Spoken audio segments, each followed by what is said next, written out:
കണ്ണൂരിൽ അതിഥി തൊഴിലാളിയെ വെട്ടിക്കൊന്ന പ്രതിയെ കുടുക്കിയത് ഒരു ഓട്ടോ ഡ്രൈവറാണ്.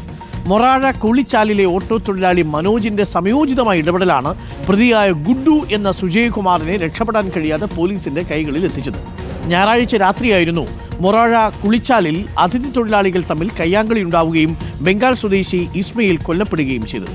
എങ്ങനെയാണ് കുടുക്കിയത് കാണാം. ഞായറാഴ്ച രാത്രി 9 മണിയോടെയാണ് കൂളിച്ചാലിൽ അതിഥി തൊഴിലാളികൾ താമസിക്കുന്ന ക്വാർട്ടേഴ്സിൽ വെച്ച് ബംഗാൾ സ്വദേശി ഇസ്മായിലിനെ വെട്ടിക്കൊല്ലുന്നത്.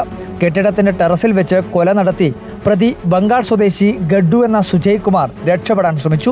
കൊല നടന്ന വിവരം ആരെങ്കിലും അറിയും മുൻപ് നാട് കടക്കുകയായിരുന്നു ലക്ഷ്യം. വളരെ വേഗത്തിൽ ക്വാർട്ടേഴ്സിന് പുറത്തിറങ്ങി കിട്ടിയ ഓട്ടോയിൽ കണ്ണൂരേക്ക് വെച്ചുപിടിച്ചു. ആ ഓട്ടോ ഓടിച്ച ഡ്രൈവർ മനോജാണ് പിന്നീട് ഈ കഥയിലെ താരം. പിന്നീട് സംഭവിച്ചത് മനോജ് തന്നെ പറയട്ടെ. റൂമിലെല്ലാം പോയി തിരിച്ചു വന്ന് എന്നോട് പറഞ്ഞു നമുക്ക് ഇപ്പം തന്നെ പോകണമെന്ന് പറഞ്ഞു. അപ്പോൾ ഈ കൃത്യം കഴിഞ്ഞിട്ടുണ്ടാവും. ഞാൻ പറഞ്ഞാൽ പിന്നെ പോവാം, നമ്മുടെ ഓട്ടമല്ലേ, നമ്മൾ ഇതൊന്നും അറിയുന്നില്ല.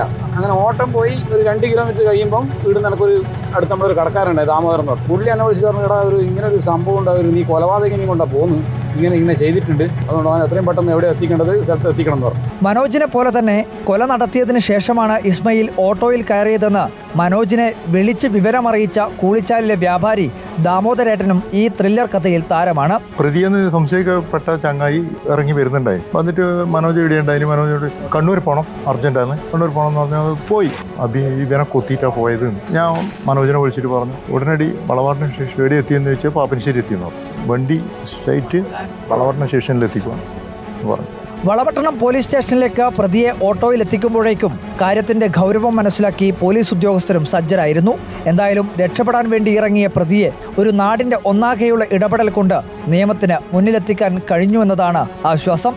Reporter Arjun Kalliad, in reporter, Kannur. അല്ലേ മനോജ് ചേട്ടാ, പൊളിച്ചു നിങ്ങൾ. അല്ലെങ്കിൽ ആ പ്രതി ഇപ്പം നാടൊക്കെ കടന്ന് പോയിട്ടുണ്ട്. പിന്നെ കേരള പോലീസ് ഇവിടെ നിന്ന് വണ്ടി മുടക്കി അവിടെ പോയി ചെന്ന് പിടിച്ചുകൊണ്ട് വരിക എന്നൊക്കെ പറയുമ്പോൾ കുറേ സമയമെടുത്തേനെ. കേരള പോലീസിന് വലിയ ആശ്വാസമായി നേരിട്ട് പോലീസ് സ്റ്റേഷൻ കൊണ്ട് ഏൽപ്പിച്ചു. ലഹരി വിരുദ്ധ പ്രവർത്തനങ്ങളിൽ പങ്കെടുക്കുന്നവരും ഇതുതന്നെയാണ് നമ്മൾ ചെയ്യേണ്ടത്. കയ്യോടെ പിടിച്ച് പോലീസിനെ എക്സൈസിലേക്ക് ഏൽപ്പിക്കുക, ഒരു വിട്ടുവീഴ്ചയും അരുത്. അർജുൻ കല്യാടാണ് ആ വാർത്ത റിപ്പോർട്ട് ചെയ്തത്. അപ്പോൾ എന്തായാലും അഭിനന്ദനങ്ങൾ ശ്രീ മനോജ്.